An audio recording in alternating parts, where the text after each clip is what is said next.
বললেন দাঁড়াও বাবা, জানাজা পড়ে দিচ্ছি। জানাজা পড়ে দিলেন মানে আমার রস না বলো, আমি লোকের রস দিতে করছি।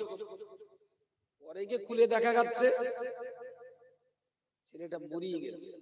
আচ্ছা, যে পীর সাহেবের কাছে খবর আসছে কাপনের ভেতরে লোকটা জ্যান্ত, যে পীর সাহেবের কাছে খবর আসছে কাপনের ভেতর ছেলেটা মরে গেছে, এবার তুমি জানাজা পড়তে পারো, তাহলে মরা ছেলেটার গোসল দেওয়া হয়েছিল কখন?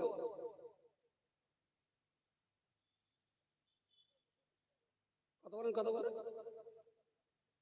এরা পীর সাহেবের দাম বাড়াতে যে পীর সাহেবটাকে এমন গাড্ডায় ফেলে দিলে মরে গেলি যে গোসল ফরজ হয়, এটাও পীর সাহেবের জানা ছিল। কি বোঝা গেছে না? যায় বোঝা যায়নি? তাহলে আবার শালুক খাওয়া করে। আসলে ভক্তি করা ভালো, মহব্বত করা ভালো। এখন বিরাট ভক্তি করতে যদি বউডারে মা বলে ফেলে না, তাহলে সব বলা যাবে। কিছু মূর্খ অশিক্ষিত গান্ডু আদরে চটে পড়ে বউর ভাষায় চুমে খেয়ে বললে তুমি আমার মার মতন, বিশাল যত্ন করো। পরিস্থিতি কোথায় যাবে সে শান্তি। আরে ওই মানুষটার জন্য এই কারামতের কথা বললাম। শ্রোতা বিরাট করে সুবহানাল্লাহ বলল, তার মানে তুমি প্রমাণ করে দিলে যে আল্লাহওয়ালা মানুষটা মরে গেলি যে গোসল ফরজ হয়, এই কাণ্ডজ্ঞানটাও তার ছিল। এরা পীরের সম্মান বাড়াচ্ছে না পীরগুলোর শেষ করছে এইভাবে? এখন আমার অপারেশন করলে ডাক্তারের দোষ? এই ঘটনাটা কেউ যদি বলতে পারে কোন গ্রামের কোন জায়গার ঘটনা, আপনারা যা শাস্তি দেবেন মেনে নেব। এক মাথার কভার করে কাটবো আমি, আগে একবার তো কেটে দিয়েছে আবার কাটবো, এর কোনো ইতিহাস নেই। এগুলো জন্ম দেয় ইবলিস আর প্রচার করে আপনার আমার মতন ভদ্র শয়তান। এগুলো পীর ওলি আল্লাহদের মর্যাদা বাড়ায় না, বরং পীর ওলিদের মর্যাদা শেষ করে দেয়। অবাক ব্যাপার, এখানে বসিরহাট হুজুর মাটি কুড়িয়ে দেখিয়ে দিয়েছে এখানে একটা ওলির কবর আছে। শোনেননি? হুজুর নাকি বাংলাদেশে কোথায় পালকি করে বেয়ারারা নিয়ে যাচ্ছিল। বাবা দাঁড়াও, দেখেছে হুজুর পালকি থেকে বেরিয়ে ফাঁকা মাঠে জিয়ারত করলেন। কি বাবা? হুজুর বলেছিলেন নাকি যেহেতু আমার রস না লোকের রস, হুজুর বলেছিলেন যেখানে একটা আল্লাহর ওলির মাজার আছে তাই আমি জিয়ারত করলাম। বেয়ারারা বলছে না হুজুর এখানে কোনো মজার নেই, সারা বছর এই মাঠে চাষ হচ্ছে, শুকনোর সময় আমরা এখানে হেঁটে যাই, খবর বললেই হবে। বলছে না এখানে না মজা আছে। মজার বেয়ারারা বলছে কবর নেই, বসিরহাট হুজুর বলছেন কবর আছে। এইটা নিয়ে যখন বিতর্ক চরমে উঠে গেছে, তখন বসিরহাট হুজুর কোদাল দিয়ে খুঁড়ে দেখিয়ে দিলেন যে তার ভেতরে একটা জ্যান্ত আল্লাহওয়ালা মানুষ অক্ষত অবস্থায় ওই কবরে শুয়ে আছেন। সুবহানাল্লাহ। ওরাও যেখানে বড়রাও সেখানে। বসিরহাট হুজুর তার ফতোয়া আমিরিয়াতে লিখেছেন, মানুষকে একবার কবর দেওয়া হয়ে গেলে ওই কবর খোঁড়া শুধু নিষেধ না, হারাম। আর কবরটা করিয়ে বসিরহাট হুজুরের একটা কারামত প্রকাশ করলো। কারামত দেখানো মুস্তাহাব, ওলির কারামত প্রকাশ করাটা মুস্তাহাব, আর মরা মানুষের কবর খোঁড়াটা হারাম। তাহলে মুস্তাহাব কাদের জন্য বসিরহাট হুজুর কবর খুঁড়বে? যদি বসিরহাট হুজুর খুঁড়িয়ে থাকে তাহলে বসিরহাট হুজুর 2 নম্বর লোক, লেখে এক করে আর এক। এইরকম কাজ কি বসিরহাট হুজুরের পক্ষে করানো সম্ভব? তাহলে যে জন্তুগুলো এই ওয়াজ করে তারা কি বসিরহাট হুজুরের দাম বাড়াচ্ছে? এখন যদি দেওবন্দি, বেরেলি, আহলে হাদিস অন্যান্য ফেরকার মানুষেরা যদি বলে হারা কোগা তোরা ওয়াজ করতেছিস, রুহুল আমিন কবর খুঁড়ে দেখিয়ে দিয়েছে এখানে ওলি শুয়ে আছে, রুহুল আমিনের কিতাব বলছে কবর খোঁড়া হারাম, তাহলে তোরা রুহুল আমিন তো হারামি লোক ছিল, কারণ যেটা হারাম সেই কাজ রুহুল আমিন করেছে, লিখেছে তো কবর খোঁড়া হারাম। তাহলে বসিরহাট হুজুর আবার কবর খুঁড়তে গেল কেন? যদি বিরোধীরা প্রশ্ন করে এদের কাছে কোনো জবাব আছে? সিলসিলা লোকে শেষ করবে না, সিলসিলা গন্ডুমার্কা ভক্তরাই শেষ করে দেবে। শত্রুরা সিলসিলা শেষ করবে, বন্ধু সেজিয়েরা সিলসিলাটা শেষ করবে, ওলি আল্লাহদের মান মর্যাদা সর্বনাশ করে দেবে, এরাই লোকে শেষ করবে না। আমি এই জন্য বলছি এডুকেশন না নিতে পারবেন, যতদিন পর্যন্ত ইসলামের মিনিমাম শিক্ষাটুকু আপনার ভিতরে না থাকবে, যতদিন পর্যন্ত আপনি ইসলামটাকে জানতে চিনতে বুঝতে না পারবেন, ততদিন পর্যন্ত আপনি অন্যের পায়ের ফুটবল, যেদিকে মারবে সেই দিকে যাবে, কিচ্ছু করার নেই। কোন একজন পণ্ডিত ব্যক্তি আমাদের ট্রেনিং এ বলেছিলেন যে একটা ছেলে ওই জীবনে ফুটবল খেলা দেখে, তো বাপের হাত ধরে রাস্তাতে যাচ্ছে আর এই ফুটবল নিয়ে প্লেয়াররা খেলতে, তার ছেলেটা ওর আব্বাকে বলছে, আব্বা আব্বা ওই গোলপানাটাকে সবাই মারছে কেন, এইবার যার কাছে যাচ্ছে সেই মারছে, ওটা বল সেই জন্য মারে। বলছে আব্বা বল তো একটা বলে সবাই মিলে মারবে, লাথি মারছে কি জল ঝাঁটা লাথি, ওর তো মারি শেষ নেই, এইভাবে আব্বা মারছে। তো যতবার ওর বাপ বলে ওর একটা বল, ওর মারতে হয়, এটা একটা খেলা, ও তো বোঝে না। শেষ পর্যন্ত বলটা আউট হয়ে এদিকে পড়েছে মাঠের বাইরে, ওর বাপ বলটা ধরে ওরে দিয়েছে, খোকা তুমি একটা মার। ছেলেরা টুক করে মারলে চলে গেল, আর পাশে ইটি পেজেছিল একটা মোটা ঝামা, ওইটা নিয়ে রেখে বলছে খোকা এতে একটু মারো, তাহলে আব্বু পা কেটে যাবে, এতে মারলে তো পা কেটে যাবে, তাহলে ওতে মারলে ওটা তো সোলা, তাহলে ওর ভেতরে কিচ্ছু নেই, সেই জন্য সবাই মিলে লেতোই, আর এটা নিয়ে সেই জন্য কোনো শালা এরা লাথি মারে না। যতদিন আপনি ইসলামের শিক্ষা না নেবেন, তত সময় ফাঁকা একটা ফুটবল যার কাছে যাবেন ঝাঁট বাড়ি দেবেন। লেখাপড়া মিনিমামটা শিখে যখন ভেতরে কিছু মাল ব্যাটারি তৈরি হবে, ও আপনার ওতে লাথি মারার আগে 5 বার ভাববে যে বল দৌড়বে না আমি দৌড়বো ডাক্তারখানায়।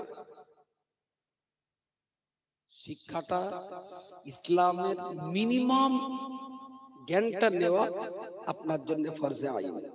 5 ওয়াক্ত নামাজ পড়াটা যেমন ফরজ, ইসলাম মিনিমামটা বোঝা আপনার জন্য ফরজ। রমজানের রোজা আপনার জন্য যেমন ফরজ, প্রিয় রাসূল সাল্লাল্লাহু আলাইহি ওয়াসাল্লামকে চেনাটাও আপনার জন্য ফরজ। নবী চেনা ফরজে আইন। যারা নবী চিনতে ভুল করেছে তারা আল্লাহ চিনতে ভুল করবে, কারণ আল্লাহ সন্ধান তো নবী দিয়েছে। তো নবী চিনতে যদি ভুল হয় তাহলে আল্লাহ চেনাটা ভুল হবে। তো আল্লাহকে ভালোভাবে চিনতে গেলে মুহাম্মদুর রাসূলুল্লাহকে তো আগে চেনাই লাগবে। মুহাম্মদুর রাসূলুল্লাহ সাল্লাল্লাহু আলাইহি সাল্লাম, আমি এইটা নিয়ে না খুব বেশি পড়াশোনা করিনি, তবে একটু একটু পড়েছি। পড়ে শুনে মনে হচ্ছে যে মাথা বোধহয় আমার বিগড়ে গেছে, আমার নিজে নিজে মনে হচ্ছে। ভালোবাসা, ওয়াকাল্লাহ ওয়াকাদুত শেখার ভালোবাসা, 4টি অক্ষরের একটা ছোট্ট শব্দ ভালোবাসা। তারপর শুধু মনে হচ্ছে আমি কাউকে ভালোবাসি, সে আমাকে ভালোবাসে। এই ভালোবাসাটার উৎপত্তি কোথা থেকে হয়, কেন হয়? ভালোবাসার উল্টোটা রাগারাগি, তাই না? শত্রুতা বা রাগারাগি, আর রাগারাগি বা শত্রুতার উল্টোটা, তাহলে একদিকে ভালোবাসা, তার উল্টোটা হলো রাগারাগি। তা কারোর সঙ্গে আমার কেন রাগারাগি হয় আর কারোর সঙ্গে আমার কেন ভালোবাসা, এইটা নিয়ে ভেবে চিনতে বইপত্র পড়ে আমার যা মনে হয়েছে, কেউ যখন কাউকে উপকার করে, কেউ যখন কাউকে উপকার করে, তখন উপকৃত ব্যক্তি উপকারকারী ব্যক্তিকে ভালোবাসে। কথাটা কি বোঝাতে পারলাম?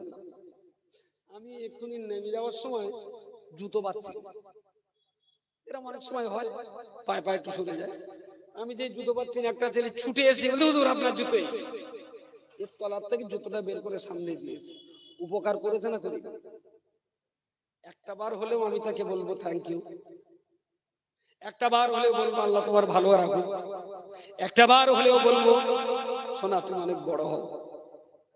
ও আমাকে উপকার করেছে মানে ওর প্রতি আমার একটু ভালোবাসা। ভালোবাসা পরের বছর জলসায় এসে লাভার সময় ওর কথা আবার মনে পড়বে। যদি আমি ভদ্র ঘরের সন্তান হই, তাহলে উপকারকারী ব্যক্তিকে আমি কখনো ভুলবো না, যথাসম্ভব চেষ্টা করব। যিনি আমাকে উপকার করেছেন আমি তাকে ভুলবো না, মনে রাখবো। এই ছেলেটা যদি কোনোদিন বাইদি ভাই আমার বাড়ির বারান্দার সামনে রাস্তা দিয়ে যেতে দেখি, আমি তো একবার এই করছে, এই তোমার বাড়ি বয় রাস্তা বলছে, লোকটা মুখটা যেন চেনা চেনা লাগবে, কিন্তু সেই আপনার জুতো রেখে গেল, আমি বের করে দিল, ও তুমি সেই পার্টি, এদিকে আয়, আগে বসে গেল। ঘরে বসে খুব যদি ব্যস্ত থাকি এক গ্লাস পানি অন্তত দেবো নাকি। ও আমার জুতো খুঁজে দিল, ওর প্রতি আমার ভালোবাসা জন্মালো, আর আমি ওর দেখে এক গ্লাস পানি আর বিস্কুট খাওয়ালাম, ওর ভিতরে আমার ভালোবাসাটাও। দ্যাট ইজ প্রেম। একজনের সাথে আর একজনের প্রেম ভালোবাসার পিছনে থাকে উপকার করা আর উপকার নেওয়া। যখনই দুজনের মাঝখানে একে অপরের উপকারের আদান প্রদান তৈরি হয়, তখনই দুজনের ভিতরে ভালোবাসা। হাফেজ শামসুর রহমান সাহেবকে আপনি ভালোবেসেছেন, এর পিছনে নিশ্চয়ই কোন রকম ইতিহাস আছে। তিনি কোনো না কোনো জায়গায় আপনাদের উপকার করেছেন, আর আপনারাও কোনো না কোনো জায়গায় তার উপকার করেছেন। ভালোবাসা কখনো এক পিঠেন হয় না।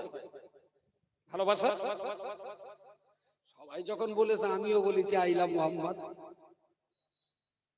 কথাটা তো খারাপ না। আমি মোহাম্মদ সাল্লাল্লাহু আলাইহি ওয়াসাল্লামকে ভালোবাসি, তো তার ভালোবাসা না তাতে পৃথিবীতে আর কার ভালোবাসা? কথাটা খুব ভালো। আই লাভ মোহাম্মদ বলতে বলতে বলতে বলতে একটা সময় মনে হলো যে আমি তো বলছি আই লাভ মোহাম্মদ, মোহাম্মদ কি কোনোদিন বলেছে আই লাভ আব্দুল মাতিন? আমি তো বলছি আই লাভ মোহাম্মদ, কিন্তু নবী কি কোনোদিন বলেছেন যে আই লাভ মোহাম্মদ আব্দুল মাতিন? ভালোবাসা তো দু পিঠে। আমি আপনাকে উপকার করেছি, আপনি আমাকে ভালোবেসেছেন, আপনি আমার উপকার করেছেন, আমি আপনাকে ভালোবেসেছি। এক পিঠে তো ভালোবাসা হয় না। আমি তো নবীকে ভালোবাসলাম, কিন্তু নবী কি আমাকে ভালোবাসে? এই প্রশ্নটা ভিতরে উদয় হতে আমি লাজবাব। সত্যি আমি বলছি আই লাভ মুহাম্মদ ইয়া রাসূলুল্লাহ, আপনাকে ভালোবাসি, কিন্তু এই ভালোবাসাতে এক পিঠে। নবী কি আমাকে ভালোবাসে? এর উত্তর কি আছে? আমি কোনো উত্তর খুঁজে পাচ্ছি না। আর যেদিন থেকে উত্তর খুঁজে পাচ্ছি না, সেদিন মনে মনে লড়াই হয়, কারো কিছু বলতেই পারছি না। আমার মনে হয়েছে কি, এটা খানিকটা ওই ছোট বয়সে রান্না বান্না করা শেষ করলে মা দুধের হাঁড়িটা তুলে দে গোসল করতে যেতেন, আর বলে যেতেন দুধটা দেখি যেন পড়ে না যায়। হাঁড়িটি ধরে 4 লিটার পানি, ওতে দুধ দেশে 1 পা আর 1 পা পানি, যাতে ধরে 400 পানি, তার মানে 4 4 16 পা পানি ধরে, তাতে রয়েছে মাত্র 1 পা পানি আর 1 পা দুধ, 2 পা। এখন সেই আগুনে ফুটতে ফুটতে এক সময় দেখা গেল যে সর্পস উল্টে যে দুধ উঠলে চারিদিকে পড়ে যাচ্ছে। মায়েদের কাছে শিখে তাড়াতাড়ি করে কলের পানি এনে ওতে একটু ঝাপটা দিলাম যে হাঁড়ির ভেতরে থাক। আমার মনে হচ্ছে আমি আর আপনি, আমরা দুজন মিলে যে আই লাভ মোহাম্মদ বলেছি, ওতলানি দুধ না তো?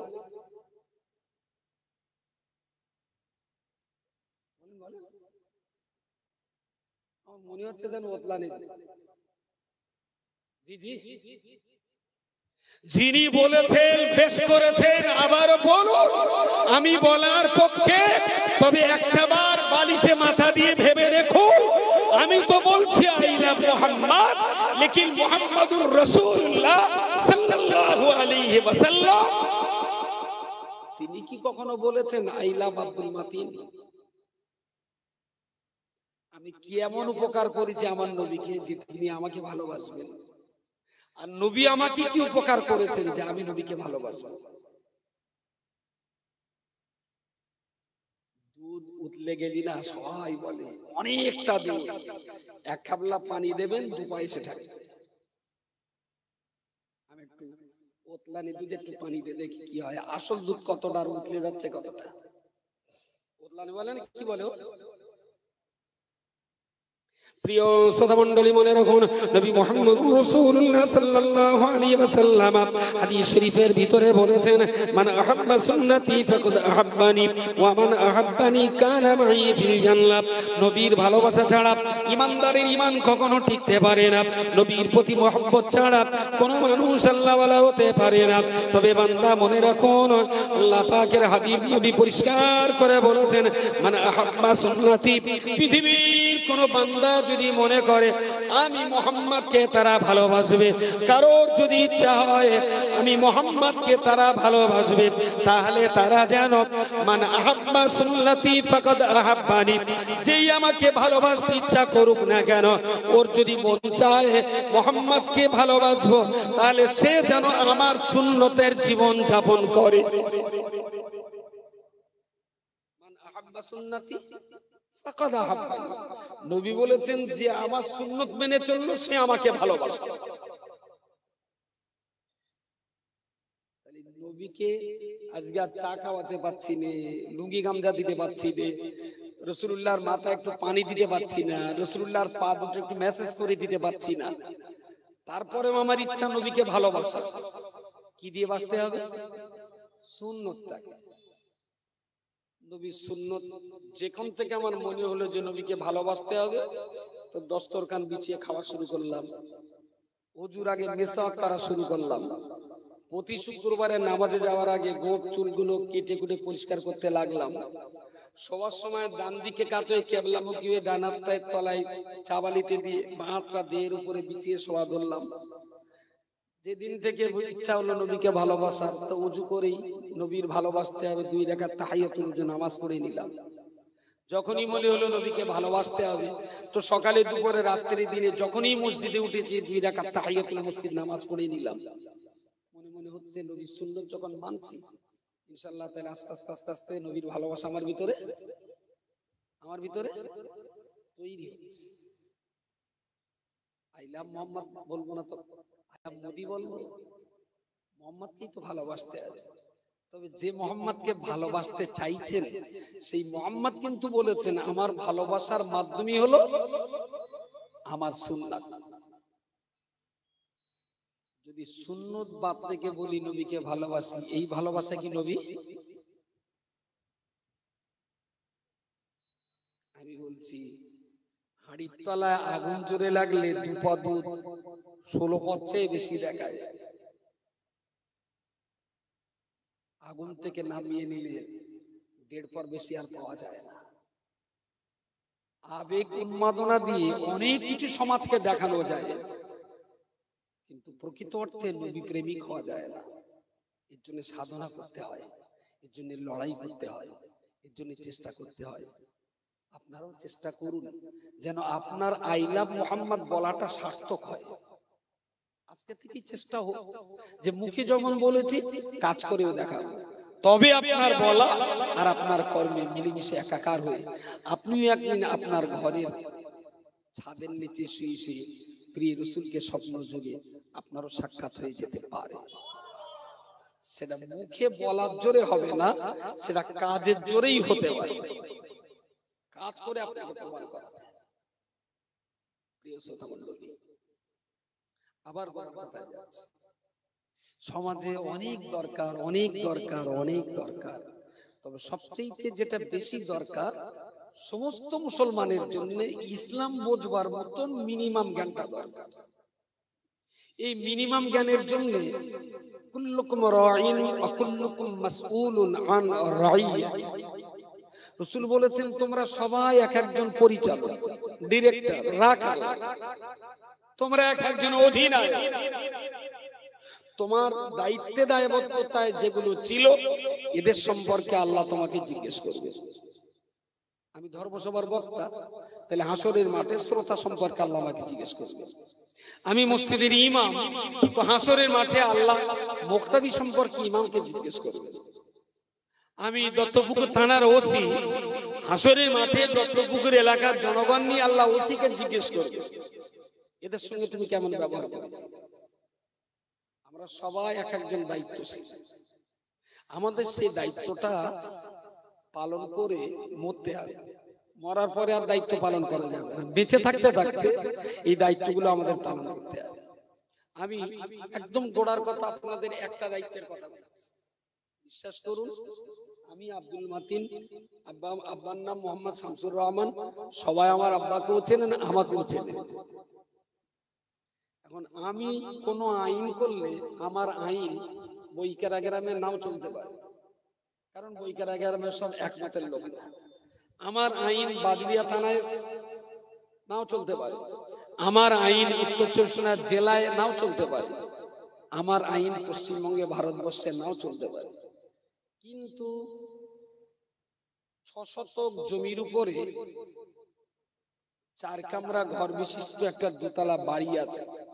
এই 6 শতক জমিটা দলিল আমার নাম, রেকর্ড আমার নাম, খাজনা দিয়ে আমি, বাড়ি তৈরি করেছি আমি, গ্যাস কানেকশন আমার, কারেন্টের মিটার আমার নাম, ওই বাড়ির প্ল্যান এস্টিমেটটাও আমার নাম, ওই বাড়ির 4টে খাট কেনা আছে আমার টাকায়, ওই বাড়ির ভাতের হাঁড়িটাও আমার কেনা, বাড়ির তরকারির হাঁড়িটাও আমার কেনা, ওই বাড়িতে লেপ কাতা কম্বল বালি যেগুলো সেগুলো আমার কেনা।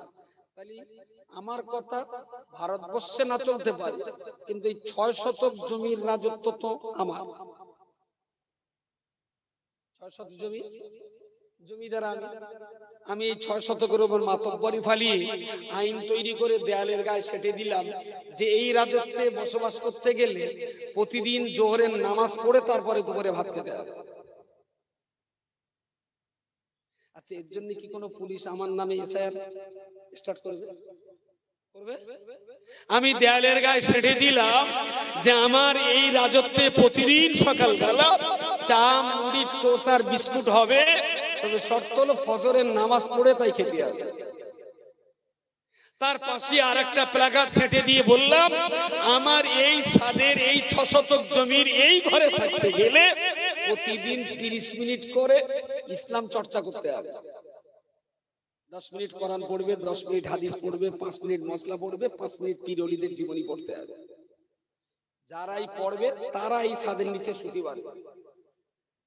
সারা পৃথিবীর কেউ আমার কথা না নেই যে 4 শতক জমি আমার, বাড়ি আমার, গ্যাস আমার, কারেন্ট আমার, সব আমার, এই 6 শতক জমির উপরে আমি তো জমিদারি ফলাতে পারি। এইটাই কি আপনারা পারবেন?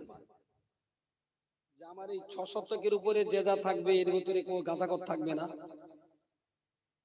এই 6 শতক বাড়িতে শুতে গেলে কোন বিড়ি খেলি আমার এই বাড়ি থাকতে পারবে না।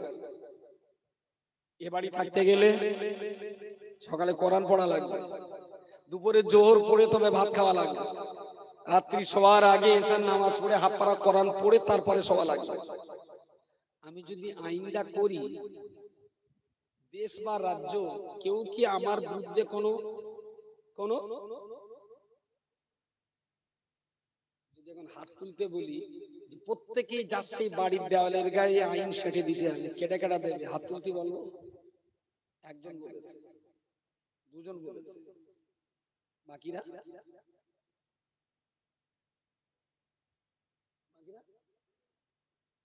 সাইফুল বলতে ক্লিয়ার এখন বুঝতে পারি। সাইফুল একটু দেবো, বুঝতে না পারলে অনেক লোক হাত তুলতো। বলছি কি, মুসলমানের বাড়ি, আমি সেই বাড়ির মহাজন, আমার 6টা ছেলে 1টা মেয়ে। আমি পরিষ্কার বলে দিলাম দেখো এই জমি আমি কিনেছি, বাড়ি আমি তৈরি করেছি, গ্যাস আমার, কারেন্ট আমার, পাকা আমার, লাইট আমার, লেপ আমার, বালিশ আমার, কাঁথা কম্বল সব আমার। আমার বাড়িতে থাকতে গেলে 5 ওয়াক্ত নামাজ পড়তে হবে, প্রতিদিন 30 মিনিট করে বই পড়তে হবে। এই বাড়িতে থাকতে গেলে গালিগালাজ চলবে না, মদ গাঁজা বিড়ি সিগারেট খাওয়া যাবে না। আমার এই বাড়িতে থাকতে গেলে সত্য কথা বলতে হবে, মিথ্যা বললে হবে না।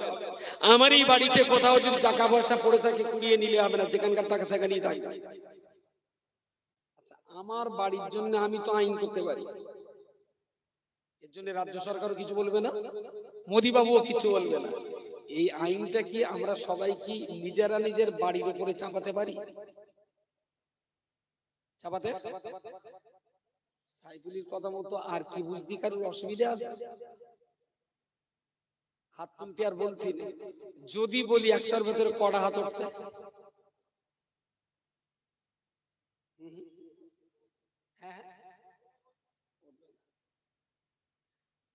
সেই একই রূপ যদি ইসলাম বুঝতাম, ইসলাম যদি বুঝতাম, তাহলে নিঃসন্দেহে ছেলে মেয়ে বিবি বাচ্চা কেউ আমার না, কেউ। প্রিয় নবী মুহাম্মদুর রাসূলুল্লাহ সাল্লাল্লাহু আলাইহি ওয়াসাল্লাম হাদিস শরীফের ভিতরে কোরআনুল কারীমের 4টি রোল মডেল নবী আমার বর্ণনা করে বলেছেন, যতদিন পর্যন্ত আপনি আমি দুনিয়ার জমিনে বেঁচে থাকব, কোরআন আমাদের রাস্তা দেখিয়ে দেবে। কোরআন বলে দেবে এটা ইবলিসের পথ, কোরআন বলে দেবে এটা জান্নাতের পথ, কোরআন বলে দেবে এটা হালাল এইটা হারাম। কোরআন আমাদের দেখিয়ে দেবে এই রাস্তাটা সত্যের, এই রাস্তাটা মিথ্যের। কোরআন বলে দেবে এটা ন্যায় এটা অন্যায়। আল্লাহ পাক রব্বুল আলামিন পরিষ্কার করে বলেছেন হুদান লিল মুত্তাকিন, কোরআন হলো মুত্তাকি পরেশগার বান্দাদের পথ প্রদর্শক। ভালো মন্দ ন্যায় অন্যায় সত্য মিথ্যা কোরআন আমাদেরকে দেখিয়ে দেবে। নবী আমার বলেছেন কোরআনুল কারীমের 2য় নম্বর রোল মডেল হলো আপনি যখন মৃত্যুর বিছানায় শুয়ে পড়বেন, এখন আপনি মরে যাননি, মরণের পূর্ব অবস্থায় রয়েছেন, ওই সময় আল্লাহর কোন বান্দা যদি আপনার মাথার কাছে বসে বসে সূরা ইয়াসিন, সূরা রহমান, সূরা ওয়াকিয়া, সূরা মুলক এই সমস্ত সূরা তেলাওয়াত করে আপনাকে শোনাতে পারে, নবী আমার হাদিস শরীফে বলেছেন বান্দা মরণের বিছানায় আল্লাহর কোরআন যখন শুনবে, আল্লাহ পাকের কোরআন শোনার বিনিময়ে নবী আমার হাদিস শরীফে বলেছেন কোরআনুল কারীম মৃত্যুর বিছানায় মরণের আযাব থেকে তোমাকে বাঁচিয়ে দিতে পারে। নবী আমার 3য় নম্বরে বলেছেন বাবা সাহেব এই কোরআনের 4 নম্বর 3য় নম্বর রোল মডেল হলো ময়দানে মাশারের কঠিন সময়ে তুমি যখন লক্ষ্য করে দেখবে তোমার পাড়ার লোক কেউ বা বিচারে জান্নাতে চলে গেল, কেউ বা বিচারে জাহান্নামে চলে গেল, তুমি হতাশগ্রস্ত হয়ে পড়বে, কি হবে আমার উপায়? আমার আমলনামা ডান হাতে আসবে না বাম হাতে আসবে, আমি জান্নাত পাবো না জাহান্নাম পাবো। চরম উৎকণ্ঠায় যখন আমি আপনি হতাশ হয়ে যাব, নবী আমার বর্ণনা করেছেন ওই রকম সময়তে আল্লাহ পাকের কোরআন উড়ন্ত ভাবে সে আপনার গলার সঙ্গে মিলিয়ে দেবে। ও আল্লাহর বান্দা লা তাহজান, তুমি দুশ্চিন্তায় পড়ে যেও না, তুমি কোনো দুশ্চিন্তা টেনশন নিতে যেও না, আমি কোরআন তোমার কাছে এসেছি শাফিআল লিয়া সাহাবী, আল্লাহ পাক রব্বুল আলামিন তোমাকে জান্নাত দেওয়ার জন্য আমি কোরআনকে শাফাআতকারী হিসাবে পাঠিয়ে দিয়েছেন। আমি তোমার জন্য আল্লাহর কাছে আল্লাহ পাকের দয়ার জান্নাতে সুপারিশ করতে এসেছি। নবী আমার বর্ণনা করেছেন বাবা সাহাবী কোরআনের 4র্থ নম্বর রোল মডেল, একটা মডেল হলো কোরআন দুনিয়া মাতে আমাদের রাস্তা দেখাবে, 2য় রোল মডেল হলো কোরআন মৃত্যুর বিছানায় মরণের আযাবকে কমিয়ে দেবে, 3 নম্বর রোল মডেল হলো হাসরের মাঠে কোরআন জান্নাতের জন্য আমাদের হয়ে আল্লাহর কাছে সুপারিশ করবেন, 4 নম্বর রোল মডেল হলো নবী আমার বর্ণনা করেছেন বাবা সাহাবী তুমি মরণের পরে কাফন পরিয়ে জানাজা নামাজ পড়ে 3 জন ব্যক্তি কবরের মাঝখানে শুইয়ে দেওয়া হলো, আস্তে আস্তে কাঠকুটো আর মাটি দিতে দিতে পৃথিবীর আলো বাতাস তোমার কবরে যাওয়া আস্তে আস্তে সংকুচিত হতে লাগলো।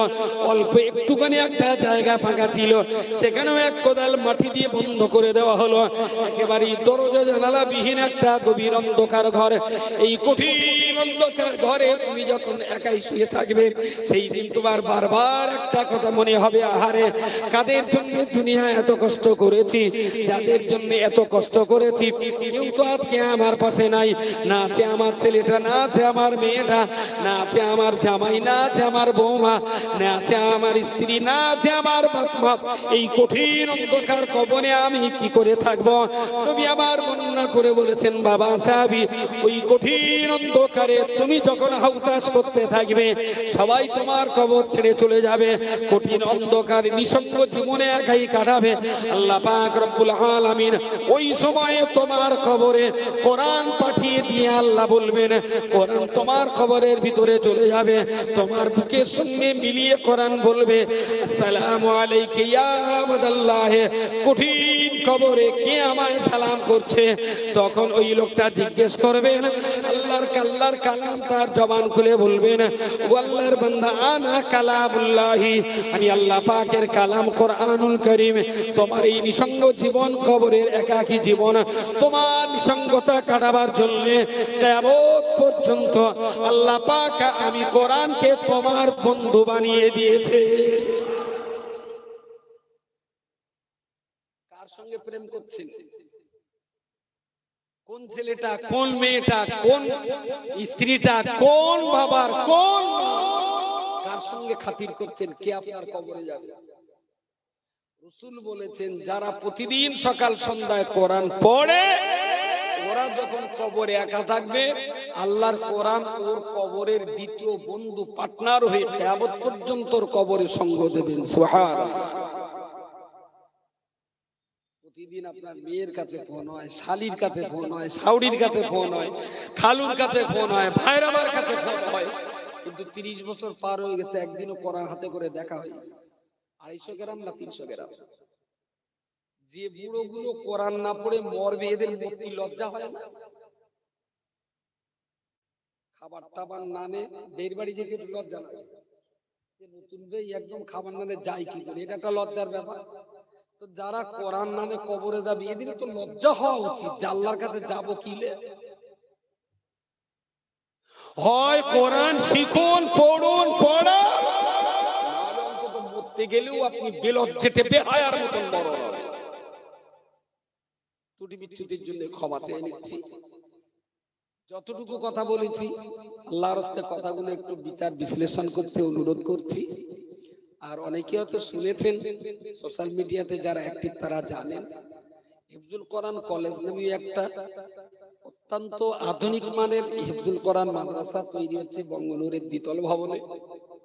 এতে অনেক টাকা খরচ, 40টা বাচ্চার জন্য প্রায় 42 লক্ষ টাকা বাজেট, 42 লক্ষ টাকা 40টা বাচ্চার অ্যাকোমোডেশন।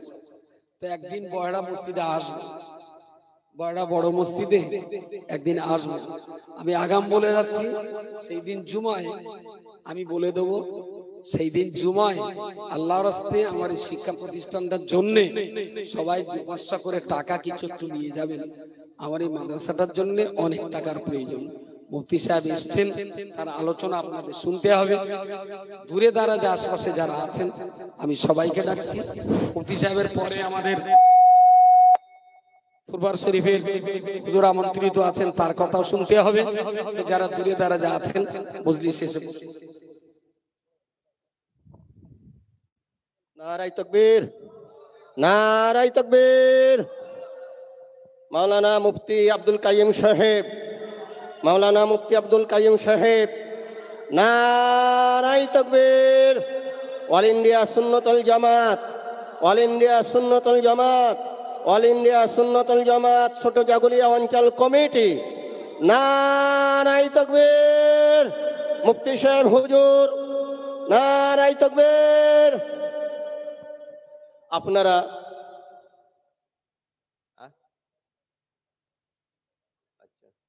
আপনারা এখনো যারা আসেননি, জামিয়ার ডাইরেক্টর মুফতি আব্দুল কাইয়ুম সাহেব হুজুর এসেছেন। ওনার ওয়াজ আপনারা বহুবার শুনেছেন, বিভিন্ন জায়গায় শুনেছেন। দেখা গেছে যত জায়গায় যেই শুনুক একই ওয়াজ কোনো জায়গায় হয় না। আজকেরও যে ওয়াজ নসিহত হবে, ইতিপূর্বে তাই হবে বলে এটা আমি বিশ্বাস করিনি। তাই তার মুখ থেকে উচ্চ ধরনের মূল্যবান ওয়াজ নসিহত শোনার জন্য আপনারা যারা আশেপাশে রয়েছেন চলে আসুন। আর সামনে যারা সাইকেল মোটরসাইকেল রেখেছেন, দয়া করে একটু সাইকেল আর মোটরসাইকেলগুলো সরিয়ে রাখেন, একটু দূরে রাখেন। কেন আপনারা এসছেন দূর থেকে, আপনারা একেবারে কোথায় রাখবেন একটুখানি দূরে রাখেন, যাতে লোকগুলো এখানে বসতে পারে, সেই বসার সুযোগ করে দেন। দয়া করে সাইকেল আর মোটরসাইকেলগুলো ওইখান থেকে একটুখানি দূরে রাখেন। একটু দরুদ শরীফ পড়ুন। আল্লাহুম্মা সাল্লি আলা সাইয়্যিদিনা।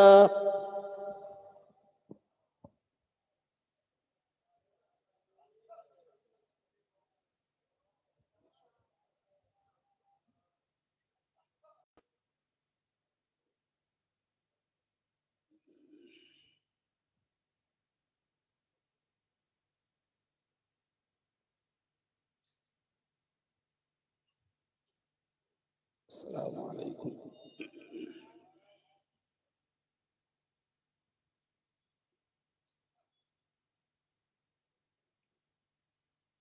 الحمد لله وكفى وسلام على عباده الذين اصطفى أما بعد فأعوذ بالله من الشيطان الرجيم يا أيها الذين آمنوا صلوا عليه وسلموا تسليما اللهم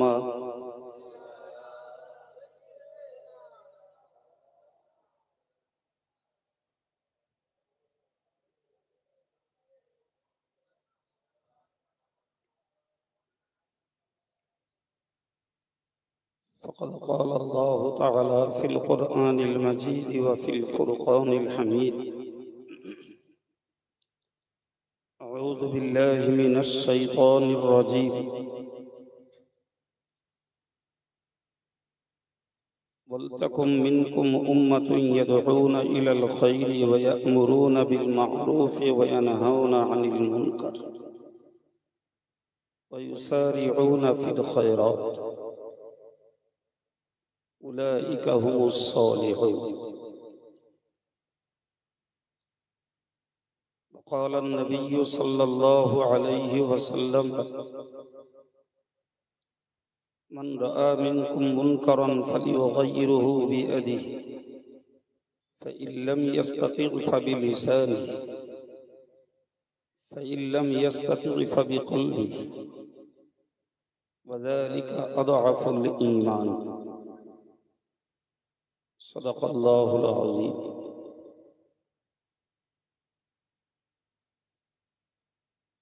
স্নেহভাজন সভা সঞ্চালক হাফেজ সাহেব,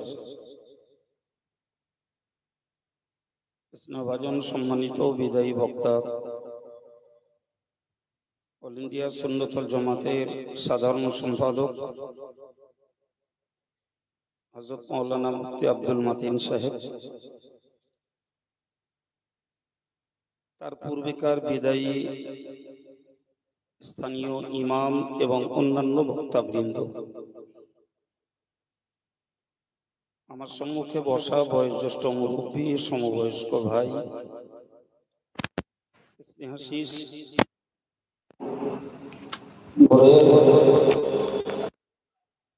জাগুলিয়া খোলার এই ঐতিহ্যবাহী একটি স্মৃতিসভা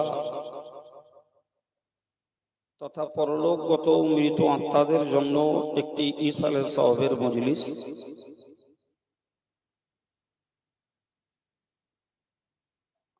আল্লাহ পাক এবছরও একটি সুন্দর আবহাওয়ায় প্রোগ্রামটাকে সম্পন্ন করতে দিচ্ছেন, ফলে আমাদের এই মূল্যবান সময়টাকে অপচয় না করে কিছু জ্ঞান সংগ্রহের জন্য কাজে লাগানো একান্ত বুদ্ধিমানের কাজ। আমার যে সমস্ত ভাইরা মুরব্বীরা মজলিসে বসেছেন বা সাইডে আছেন,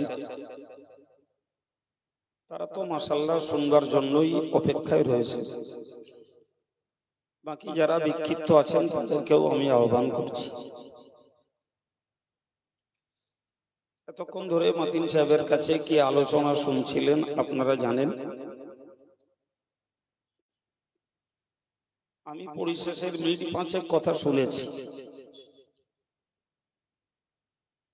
যে মিনিট 5 কথা ছিল কোরআন শেখা এবং শেখানোর প্রতি উৎসাহ জনিত।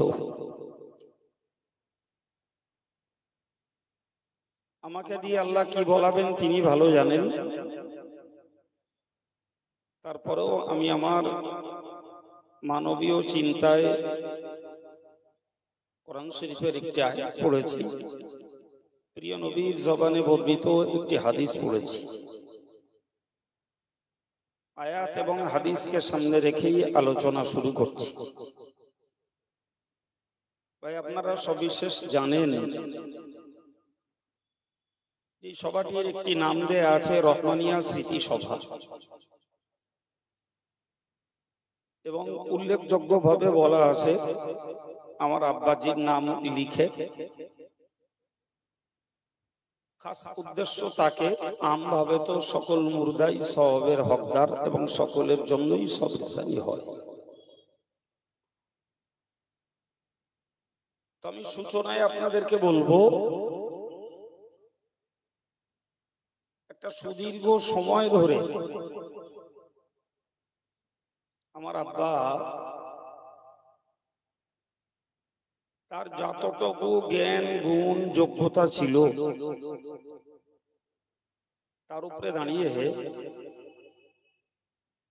এই বাঙালি মুসলিম সমাজটার কাছে দ্বীনের বাণী, হেদায়েতের বাণী, ন্যায় এবং সত্যের মানদণ্ডে দাঁড়িয়ে তিনি শুনিয়েছেন। এটি আমার নিজস্ব প্রচার নয়, বরং তার আলোচনা যারা শুনতেন তারা নিশ্চিত এ কথাকে 100% সমর্থন করবেন যে কোনো অবস্থাতেই তিনি হকের পথ থেকে সরে আসতেন না। কথাটা ভুল বললাম না? ঠিক।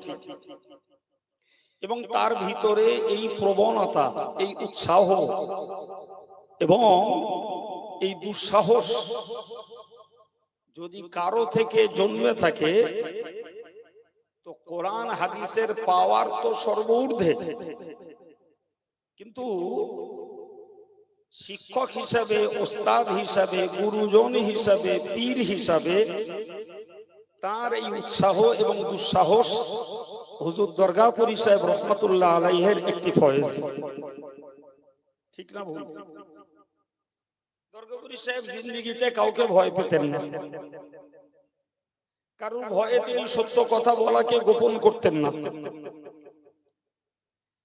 কে আমার স্বার্থ নষ্ট করবে, কে আমার সম্মানহানি করবে, কে আমাকে অপমান করবে, কোন সাধারণ জনগণ কিংবা পুলিশ প্রশাসন বা কোন রাজনৈতিক ক্ষমতা আর কোন নেতৃত্ব, কাউকে ভয় করে দরগাপুরী সাহেব চলতেন না।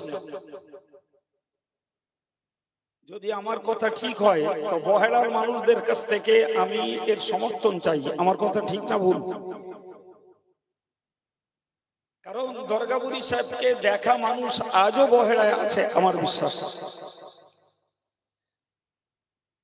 প্রিয় ভাইরা আমার, আর আমার আব্বা ছিলেন সেই দরগাপুরী সাহেবের একজন, সহজ কথায় বলা যায়, কাটি কাটা ভক্ত এবং পূর্ণ অনুসারী। ফলে দরগাপুরী সাহেবের যে হাক্কানিয়াত, মরহুম দরগাপুরী হুজুরের যে ন্যায় সত্য কথা বলার দুর্দমনীয় সাহস, এর যৎকিঞ্চিত হলেও আমার আব্বার মধ্যে ছিল। তা আমি যতটুকু জানি, বহেড়ার মানুষ আমার চিন্তায় আরো বেশি জানে। কারণ আমি হতে পারি ছেলে, কিন্তু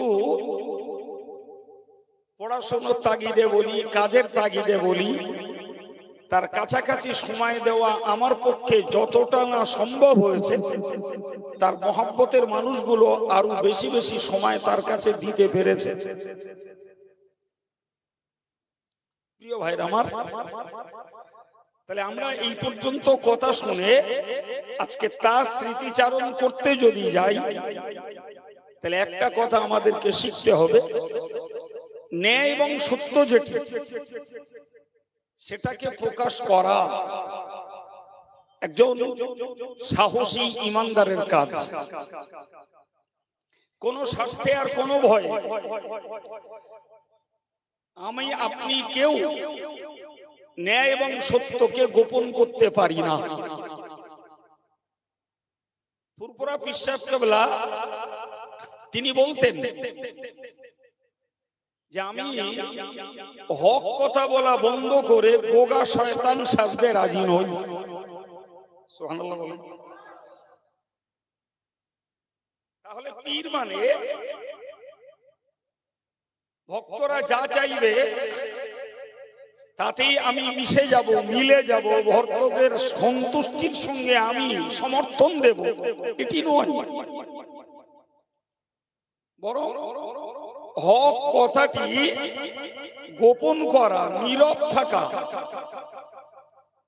এটি গোগা শয়তানের কাজ। ভাই একটি কিতাবে উল্লিখিত রয়েছে, আস-সাকিতু আনিল হক শাইতানুন আখরাস, হক কথা থেকে নীরবতা অবলম্বন করা গোগা শয়তান। ফলে আমরা যে যে যোগ্যতার মানুষ, আর যার গ্রাউন্ড যতটুকু, ততটুকুর ভিতরে ন্যায় সত্য কথাটাকে প্রকাশ করা, এটি নিঃসন্দেহে একটি ঈমানী পবিত্র কর্তব্য। প্রিয় ভাইরা আমার, প্রিয় নবী সাল্লাল্লাহু আলাইহি ওয়াসাল্লাম বলেছেন, কুলিল হাক্কা ওয়ালাউ কানা মুররান, তুমি হক কথা বলো যদিও সেটি তিতো লাগে। হকের বার্তা তিতো লাগতে পারে,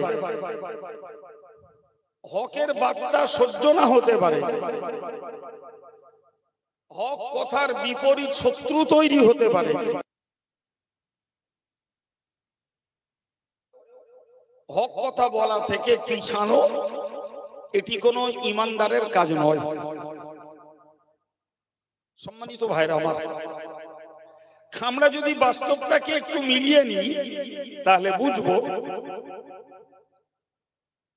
কোরআন শরীফে আল্লাহ বলেছেন, ওয়ালতাকুম মিনকুম উম্মাতুন ইয়াদউনা ইলাল খায়র, তোমাদের মধ্যে কিছু লোক হওয়া উচিত যারা মানুষকে কল্যাণের দিকে ডাকবে, মানুষকে ভালোর দিকে ডাকবে, মানুষকে মঙ্গলের রাস্তা দেখিয়ে দেবে, মানুষকে জান্নাতের রাস্তা দেখিয়ে দেবে। এরকম কিছু মানুষ তোমাদের মধ্যে হওয়া উচিত। প্রিয় ভাই আমার, এই কিছু মানুষ হওয়া উচিত মানে এর ব্যাখ্যা এটাই যে সব মানুষের কথা সব জায়গায় গ্রহণযোগ্য না হতে পারে। আমি একজন সাধারণ মানুষ, কিন্তু আমার কথাটা আমার পরিবারের কাছে গ্রহণযোগ্য হতে পারে। আমি একজন মসজিদের ইমাম, তো আমার কথাটা আমার মুসল্লি মহলে গ্রহণযোগ্য হতে পারে। আমি একজন মঞ্চের বক্তা, সুতরাং আমার শ্রোতাদের কাছে আমার কথাটা গ্রহণযোগ্য হতে পারে। এখন একজন সাধারণ মানুষ যদি আম জনতার সামনে কথা বলতে আসে, সেটি অনধিকার চর্চা। একজন গ্রাম্য ইমাম যদি বিরাট একটি সমাবেশে কথা বলতে আসে, হয়তোবা সেখানে তার অযোগ্যতা প্রমাণ হতে পারে। আবার একজন মহা সমাবেশের বক্তা, তিনি যদি মহা সমাবেশে দাঁড়িয়ে ন্যায় সত্য কথাটা যদি না বলতে পারেন, তাহলে সত্য কথা প্রকাশের ডিউটিটাও বন্ধ হয়ে যায়। ওখানে সাধারণ লোক বলতে পারবে না, ইমাম সাহেবের প্লেস দেবো না, আর আমার মতন লোকের প্লেস দেওয়া হয়েছে, অথচ আমি আমার কোন সুবিধার স্বার্থের দিকে লক্ষ্য করে আমি সেখানে সত্য কথার বিকাশ ঘটাবো না, তাহলে তো সত্য প্রচার বন্ধ হবে। ফলে যিনি যেমন যোগ্যতার, যেমন গুণের এবং যেমন দায়িত্বের মানুষ, তার গ্রাউন্ডে থাকে মানুষকে ভালো কথা বলতে হবে, হেদায়েতের কথা বলতে হবে, জীবন সংস্কারের কথা বলতে হবে, মানুষকে কল্যাণের দিকে ডাকতে হবে, মানুষকে জান্নাতের দিকে ডাকতে হবে। এটি ব্যক্তি এবং এলাকা বিশেষ সব মানুষেরই দায়িত্ব। আপনার পরিবারের মেয়ে মরদকে স্পেশালি আমি হেদায়েতের বাণী শোনাতে পারবো না, কিন্তু ওই শোনানোর দায়িত্বটা আপনাকে পালন করতে হবে। একটি মসজিদ একটা ইমামের অধীনে চলে, তো ইমাম সাহেব যদি তার মুসল্লিদের কাছে শরীয়তের ন্যায় সত্য কথা ব্যক্ত না করেন, আমি যত বড় হুজুর বলে জনসমাজে মান্যবর হই, আমি ইমামের জায়গাটা দখল করে সেখানে কথা বলবো, এটি নিশ্চিত নিরাপদ নয়, বরং ফিতনা হবে। দায়িত্বটা ইমামের, ওখানে আমার নাক গলাবার জায়গা নেই। আমি যত বড় হুজুর হই, আমি যাব, নামাজ পড়বো, চলে আসবো। সুতরাং মনে রাখতে হবে, কোরআন শরীফের ওই অংশটুকুর ব্যাখ্যা হলো, যিনি যেমন গুণের, যেমন শ্রেণীর আর যেমন এরিয়ার মানুষ, তার জায়গায় দাঁড়িয়ে তার সঙ্গে সম্পৃক্ত লোকগুলোকে আল্লাহর পথে, কল্যাণের পথে, মঙ্গলের পথে, ভালোর দিকে ডাকাই একজন ইমানদারের কাজ। প্রিয় ভাইরা আমার, সহিহ মুসলিমের একটি হাদিসে আছে, কি চ্যাম্পিয়ন কথা বুঝুন। নবী বললেন, আদ-দীনু আন-নাসিহা। রাসূল বলেছেন, ধর্মটা হলো একটা শুভ আকাঙ্ক্ষার বিষয়। ধর্ম হলো শুভ কামনা, ধর্ম হলো কল্যাণ কামনা। এক কথায় দ্বীন ইসলামটা হলো মানুষের জন্য ভালো কামনা করা। সুবহানাল্লাহ বলে, আর একটু জোরে বলে। তাহলে ইসলাম ধর্মের একটি বিশেষ বৈশিষ্ট্য হলো মানুষের জন্য কল্যাণ কামনা, ভালো কামনা, শুভ কামনা করা, যে কোনো ভাবে, দোয়ার মধ্য দিয়ে হোক আর মানুষকে দুটো ভালো উপদেশ দিয়ে হোক, মানুষের কল্যাণ কামনা করা একজন দ্বীন ইসলামপন্থী মানুষের দায়িত্ব। সুবহানাল্লাহ। তো সাহাবায়ে কেরাম এই কথাটা যখন শুনেছিলেন যে ইসলাম হলো কল্যাণ কামনা, ইসলাম হলো শুভ কামনা, ইসলাম হলো অন্যের জন্য ভালো চাওয়া। আপনি একদম নরমাল উদাহরণে বুঝুন। ধরে নিন ভাই, একটা মানুষ ইমানদার নয়, আপনি তাকে ঈমান আনবার জন্য রিকোয়েস্ট করছেন, ভাই আল্লাহকে এক বলে বিশ্বাস করুন, আপনি মুহাম্মদ সাল্লাল্লাহু আলাইহি ওয়াসাল্লামকে রাসূল বলে মেনে নেন। তো এই যে কথাটা আপনি বলছেন, তার মানে কি ওই লোকটার কল্যাণ কামনা করছেন। ভাই রে, তুই যদি আল্লাহর একত্ববাদকে বিশ্বাস করিস আর রাসূল কারীমকে যদি আল্লাহ পাকের বার্তাবাহক রাসূল হিসাবে বিশ্বাস করিস, ভাই এই বিশ্বাসটা নিয়ে মরবি, তুই আল্লাহর জাহান্নাম থেকে বেঁচে জান্নাতে যাবি। আর একটু মন খুলে কথা বোঝাতে পারলাম? তাহলে যে লোকটা কাউকে ইমানের দাওয়াত দিচ্ছে, ও তো তার জন্য ভালো কামনা করছে, ঠিক কি না?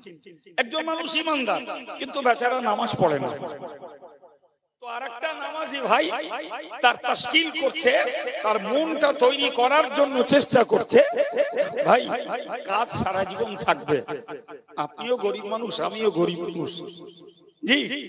সুতরাং রুজি রোজগার করতে আপনারও কষ্ট হয়, আমারও কষ্ট হয়, কিন্তু দেখেন না, আমি বলো রুজি রোজগার খাটাখাটি যাই করি করি, নামাজটা বলো বাদ দেই না। বলো আপনি বলো একটু মন করলে নামাজটা পড়তে পারে, একদিন দুদিন 5 দিন বললাম, মানুষটার দিল বিগলিত হলো, সেই মানুষটা নামাজি হলো। তার মানে কি আমি ওর খারাপ চাইছি না ভালো? এর নাম ইসলাম, এর নাম ইসলাম। যে আমি মানুষের কল্যাণ চাইছি, মঙ্গল চাইছি। ঠিক এর উল্টো দিকে ধরে নেন, উল্টো দিকটা মনে ভাবুন, একজন লোক সুদ খায়, ধরে নেন, তো আমি সুদখোরটাকে আমার বন্ধু, আমার ঘনিষ্ঠ, আমার পরিচিত, আমি তাকে বললাম, দেখ ভাই সুদ খাস আর যাই করিস, টাকা বলো নিয়ে কবরে যাওয়া যাবে না, তুই সুদ খেয়ে অবৈধ পথ ধরে অনেক রোজগার করবি, ভাই সব রেখে চলে যেতে হবে, সব রেখে চলে যেতে হবে। সুতরাং এই অবৈধ পথ ধরিস না ভাই, আল্লাহ আল্লাহ রসুলের অসন্তুষ্টির রাস্তা ধরে ভাই রোজগার করিস না, ও তোর সঙ্গে যাবে না, তুই রেখে দিয়ে চলে যাবি, তোর পরিবার পরিজন ওটাকে ভোগ করবে, আর পাপে দণ্ডিত হবি, শাস্তি পাবি তুই, ভাই এ কাজ করিস না ভাই। এখন আমার এই কথা বলাতে ওই লোকটা সুদ ত্যাগ করে দিল। বাবু, সুদ যদি ওই লোকটা ত্যাগ করে, তাহলে আমি তার ভালো করলাম না মন্দ করলাম? এটাই হলো ইসলাম। তুমি মানুষকে ভালো পথে ডেকেও তার উপকার করো, কল্যাণ করো, মন্দ থেকে বাঁচিয়ে তাকে কল্যাণ করার চেষ্টা করো। এই জন্য নবী এক কথায় বলেছেন, আদ-দীনু আন-নাসিহা। দ্বীন ইসলামটা হলো কল্যাণ কামনা, শুভ কামনা, মঙ্গল কামনা। এক কথায় নিজের জন্য বলি আর অন্যের জন্য বলি, ভালো কামনা করাটাই হলো ইসলাম। কথা বুঝতে পারছেন বাবা? ভাই, একটা লোক চায়ের দোকানে বসে বসে চগলখড়ি করছে। চায়ের দোকানে বসে বসে লোকটা পরের চর্চা করছে। চায়ের দোকানে বসে লোকটা কারোর নাম ধরে ধরে তার নামে গাল ফজিয়াত করছে। জি, আমি তাকে বললাম, দেখেন ভাই, ওই লোকটা এখানে নেই, তা আপনি কেন অযথা তার পিছনে এই কথাগুলো ছড়াচ্ছেন? সত্যি যদি ওই লোকটা দোষী হয়, আর আপনি যদি সত্যকারের একজন ভাইয়ের পরিচয় দেন, তাহলে ওই লোকটাকে সামনে বলুন না যে ভাই, আপনার পক্ষে এই কাজটা করা উচিত না, আপনি এই অন্যায়টা কেন করছেন? আপনি সামনে বলুন, পিছনে কেন বলছেন? এখন যদি ওই লোকটা ভদ্রলোক হয়, তাহলে এক কথায় বুঝে যাবে না সত্যি লোকটা আমার একটা জ্ঞানের কথা বলেছে। আর যদি অভদ্র উশৃঙ্খল হয়, কি বলবে বলুন তো? আমি বলছি তো তোমার গাদালা করছে কেন? আরে বাবা, তুমি একজনের নামে বলছো, রিয়েলি আমার গাজালা করার কথা নয়, কিন্তু আমার গাজালা করছে ওই লোকটা স্বার্থে না, তোমার স্বার্থে। কারণ তুমি কারোর পিছনে গীবত করে, চগলখড়ি করে, তুমি কারোর বিরুদ্ধে গেল্লা মন্দ গিয়ে নিজেকে তুমি জাহান্নামী বানাচ্ছ। তাই তোমাকে মানা করছি ভাই, ওই লোকটার নামে বলছো, ওর হয়ে আমার গাজালা করছে না, তুমি নিজে নিজের বিপদ থেকে আনছো, তাই তোমার জন্য আমার প্রাণটা কষ্ট হচ্ছে। তাই বলছি, তুমি অযথা চগলখড়ি করে নিজে নিজেকে জাহান্নামী বানিও না। ভাই, এটাও ভাবুন, এটা অন্যের জন্য কল্যাণ না অকল্যাণ? জোরে বলেন, এটা ওই লোকটার জন্য মঙ্গল কামনা করা হলো না অমঙ্গল? আমি তাকে চুগলি থেকে মানা করছি, ফলে ওই লোকটার ভালো চাচ্ছি, ওই লোকটার ভালো চাচ্ছি। ভাই, আপনি করবেন না এটা। জি, ভদ্রলোক হলে ভাববে, আর উশৃঙ্খল অভদ্র হলে ভাববে না, ওজন চাপিয়ে দিয়ে বলবে তোমার গাজালা করছে কেন? কিন্তু এ বুঝে না যে গাজালাটা লোকের জন্য করছে না ভাইরা, তোর জন্য করছে। তুই সর্বনাশ করছিস নিজের, তুই নিজের সর্বনাশ করছিস। রাসূল কারীম বলেছেন, আন-নাম্মামু লা ইয়াদখুলুল জান্নাহ। রাসূল বলেছেন, চগলখোররা জান্নাতে প্রবেশ করবে না। আর আমি হুজুর সাহেব, আমি পীর সাহেব, আমি পীরজাদা, আমি হাজী সাহেব, আমি মাওলানা, আমি ইমাম, কিংবা আমি একজন সাধারণ ধার্মিক, আমি নিজে অন্যায় সমালোচনা করি। এখন আমার কাছে আমি নামাজি, রোজাদার, দাড়িওয়ালা, টুপিওয়ালা, ইলমওয়ালা, অথচ রাসূল বলছে চগলখড়ি যে করে সে জান্নাতে প্রবেশ করবে না। তাহলে আমার জীবনে ধর্ম আচরণ থাকা সত্ত্বেও ওই একটা দোষে আমাকে জান্নাত থেকে বঞ্চিত হতে পারে। ওটা মানা করছি মানে ভাই, আমি তোমার কল্যাণ কামনা করছি। ভাই, আমি কি বলতে যে এত কথা বললাম?